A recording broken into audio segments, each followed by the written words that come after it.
And so it makes me look at the head coach of the Denver Broncos, who got suspended by the NFL for a year because of doing illegal stuff. So it doesn't come as a surprise that, he possibly was like, hey, we should just do this. Like, we have the power in this situation.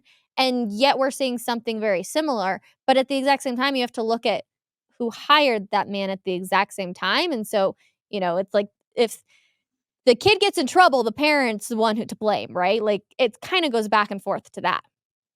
Yeah, I mean, Greg Penner can just say, "I trust Sean. I'm giving Sean all the power in the world," but he's still got to remember who the boss is. Yeah. And if the boss says, "Wait, we gave this guy this deal 13 months ago.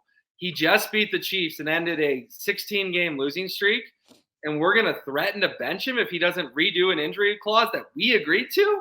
Yeah. That's where the Walmart hat needs to come on and says, I've ran the most profitable business in the world. This isn't how good business run. We're not going to do that. No one blames them for wanting to restructure. I mean, it was a bad deal. But to threaten to bench him after he beat the Chiefs and is trying to enjoy the bye week. I mean, if you're Russell Wilson, imagine, Rachel, if you did the most views you've ever done on Coffee Break in a month, and then our bosses called and said, "Yeah, we're pulling you off the air if you don't redo your contract." You'd be like, "What?